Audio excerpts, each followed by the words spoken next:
Greetings, I'm Felicity, and I've reached the age of 37.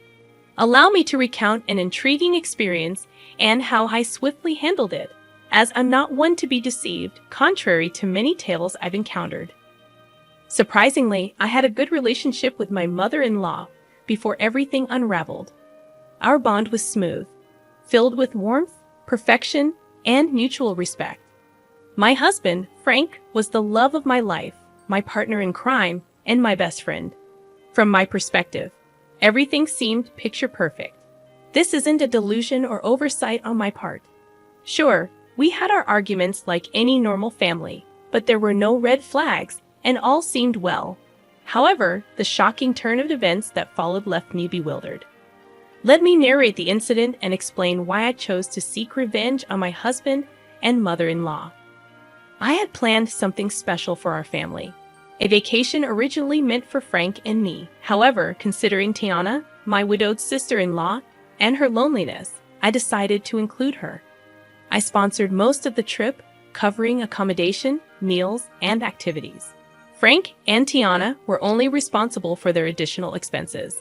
The plan was to treat them to a once-in-a-lifetime vacation in Spain, exploring Barcelona's vibrant streets, savoring tapas, and enjoying the Mediterranean sunshine. The thought of creating lasting memories and strengthening our bond excited me. Little did I know that this grand adventure would lead to events that shook the foundation of trust and shattered the illusion of our perfect family. Backtracking to that fateful day, filled with hope and promise for our Spanish dreams, I stood in the living room holding plane tickets with a smile on my face. Gathering Frank and Tiana, I revealed the surprise. They exchanged puzzled glances, curiosity etched on their faces. Tiana, with her wise eyes, tilted her head slightly. With a flourish, I presented the tickets and shared my plans for our Spanish adventure, hoping to see joy and gratitude in their eyes. Frank's face lit up, expressing genuine anticipation. "Felicity, you truly are something else," he exclaimed.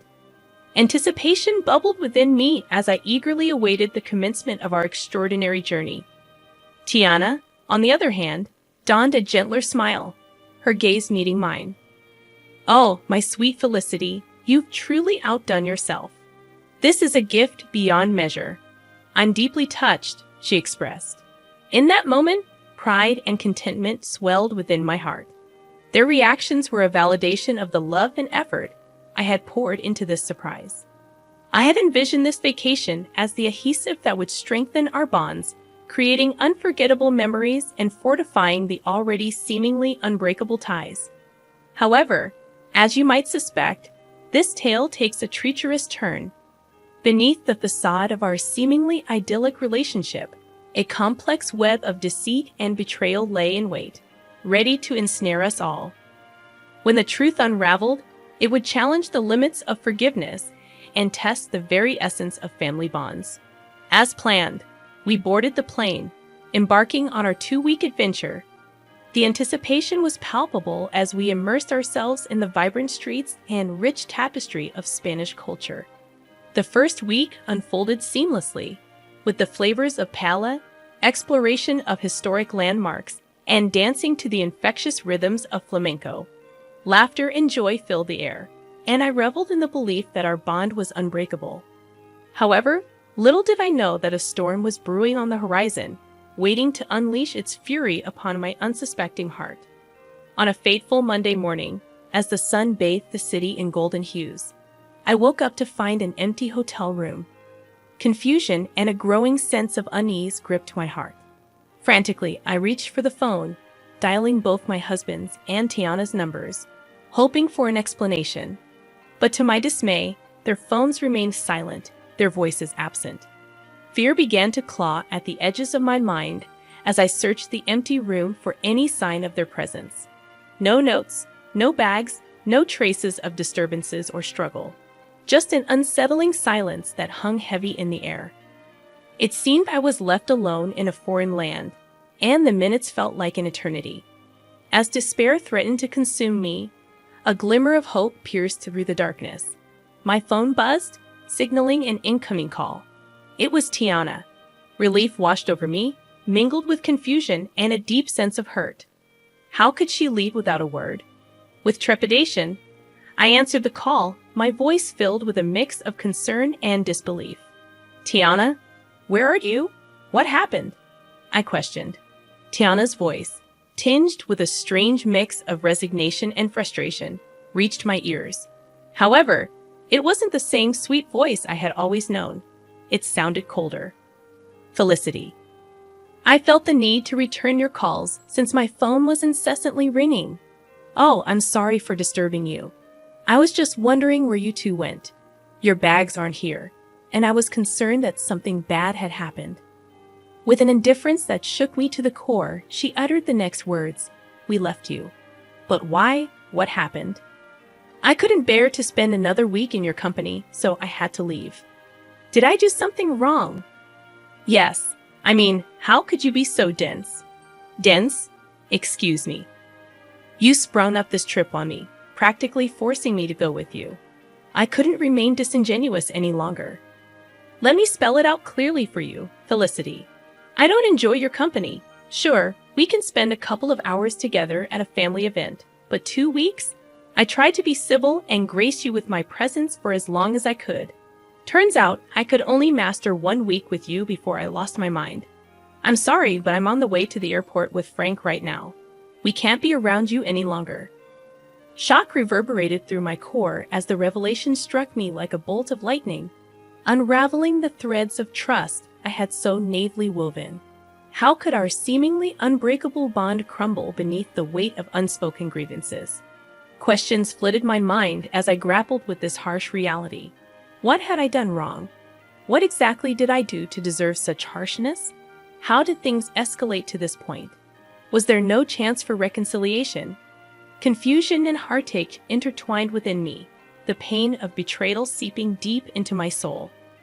I didn't know you felt this way, Tiana, honestly. And you had no reason to. I'd always led you to assume that things were fine and dandy between us. Why not bring that up? Why not sit me down so that we could hash out whatever problem there was between us? Because if I'm being honest, I still don't know what I've done to wrong you. That's the thing. I just can't put my finger on it, but you just irk me. What? That's the most childish thing I've ever heard. You can't stand me just because of some inexplicable irk? Grow up, Tiana. I thought I offended you or something, but I didn't do anything wrong, right? Not necessarily, but it doesn't matter. What matters is how I feel about you, and I feel that you're annoying, and I just can't stand being around you. If that's the case, then why did you say yes to coming with us on this trip? Because it was a free trip to Spain. No one is gonna turn down that opportunity. But as the days went by, I grew more and more tired of your antics. What antics, Tiana? What did I do that was so bad that you decided to leave me all alone in a foreign country? She failed to answer, and I grew more impatient with this impromptu disdain coming out of nowhere. I was shocked, hurt, confused, and angry. But most of all, I was just sad. I had to inquire about my beloved husband and what he had to say in all of this. Let me speak to Frank, casually and easily. Tiana passed the phone on to Frank. Assuming someone, likely Frank, was eavesdropping on the entire conversation, he responded with the same indifference and coldness as his mother. Hello. Really, Frank? You decided to leave me too. I didn't leave you because I don't like you. I left because my mom needed me to take her home. So you knew about all of this? How long have you known about your mother's apparent hatred towards me? For some time now. I was hoping this trip would bring her closer to you, but I was wrong. Okay, but what I'm failing to understand is why none of you approached me about this. We're all adults, meaning if there's an issue, we solve it. It's not like we haven't had arguments in the past. We sat down and solved those arguments. What's different about this time? Frank failed to answer, mirroring his mother's earlier silence. The only thing I can safely conclude about this entire stupid debacle is that your mother hates me for a silly reason, which she knows isn't valid. Maybe she's jealous of me or something. Maybe I have something she can't have. and she knows she can't speak up about it without sounding foolish. So she's beating around the bush. Am I correct in assuming that? Their resounding silence affirmed my assumption. Well, I can say that I'm honestly shocked. I didn't know that you two felt this way about me. I hope you have a safe flight back home. I cut the call, pacing around the hotel room, still trying to understand the issue. As I contemplated whether I deserved this treatment, I realized that 47 years on this planet had taught me that sometimes people hate for no apparent reason, driven by jealousy or bitterness. It's not uncommon, but the last people I expected this behavior from were my own family. After sobbing for some time, I had an epiphany, taking me back to the moment when I decided to take control of my destiny and seek vengeance against those who wronged me without cause. It was a pivotal moment that would forever change the course of my life. Wiping away my tears, a newfound determination welled up within me. I refused to waste any more precious emotions on their actions. It was time to show them they couldn't trample over my heart and get away with it. With trembling fingers, I dialed my childhood friend Arlo's number, knowing I could trust him with my darkest secrets. After pouring out my heart and explaining the painful betrayal, I cautiously asked if he could assist me in my quest for justice. Arlo, always the loyal and mischievous friend, listened intently, his voice filled with a mix of concern and excitement, reassuring me that he had my back. Felicity, my dear friend, you're a force to be reckoned with, and you know you can count on me for anything and everything. So, what are you planning on doing? Well, Arlo, you know how your construction company always has excess sawdust.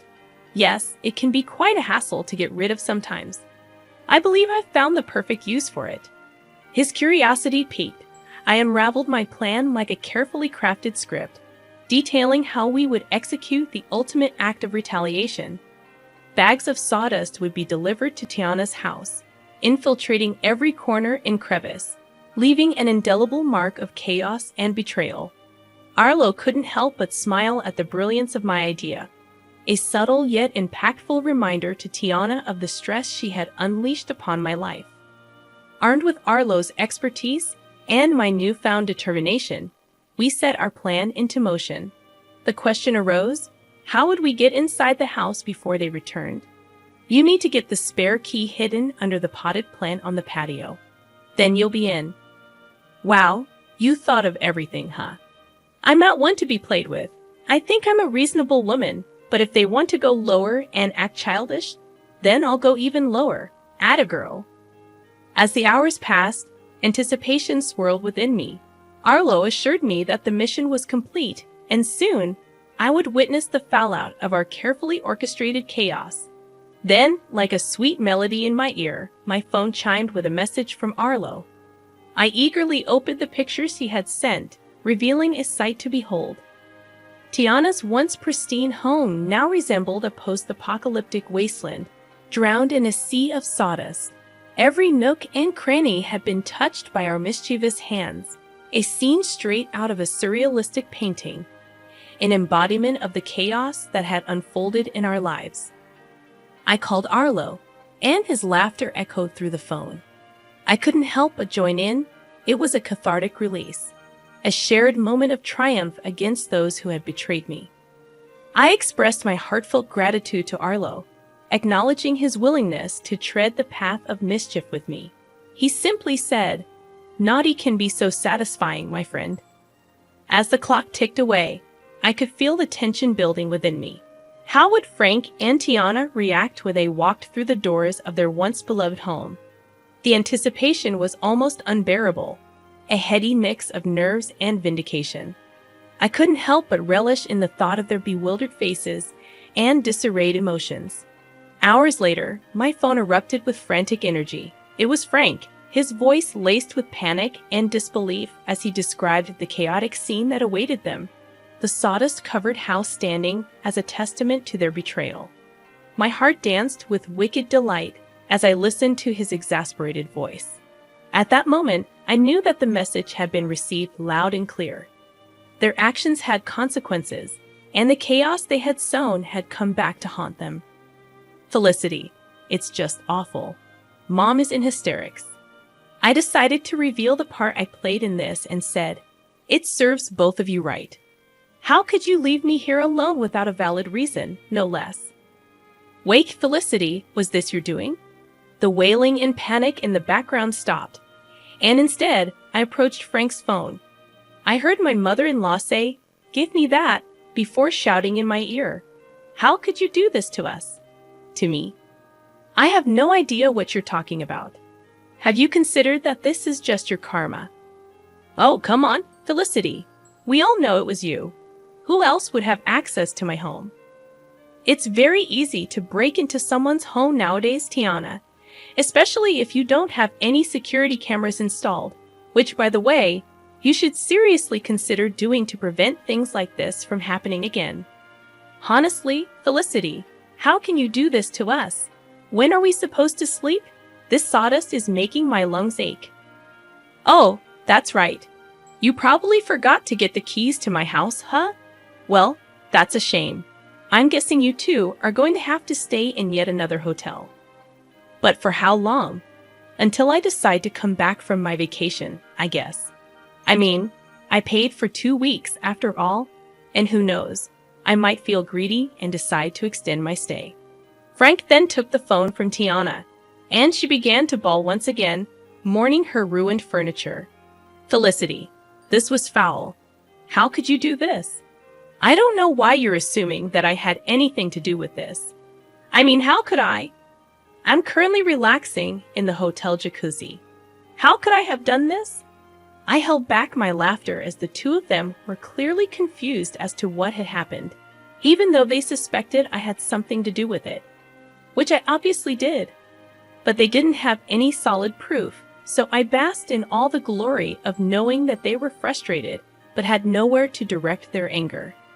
As I bid Frank farewell on the phone, a sense of contentment washed over me. I had taken control of my narrative, leaving them to grapple with the consequences of their actions. I know what I did was quite foul and even quite dangerous considering how old Tiana is. I mean, spending even a night in that house could lead to serious health consequences. But I knew that they wouldn't dare to dream of staying there. It was too sabotaged to be habitable. They just had to rely on staying in a hotel for a little bit longer because I didn't want my money to go to waste. I stayed that extra week in Spain, enjoying the culture as I intended, while my husband and my mother-in-law were undoubtedly worried, trying to find a cleaning company that would take on such a daunting task. I didn't know how long it would take to get the house professionally cleaned, but I knew that in the meantime, my mother-in-law would have to stay with us in my home. And I knew that she would just be irritated the whole time since she apparently can't stand my company. This should serve as a reminder to some of you that some people need to learn the hard way. And if it just so happens that you can dish out your own justice, then by all means, go ahead and do it, and really give people something to be mad about.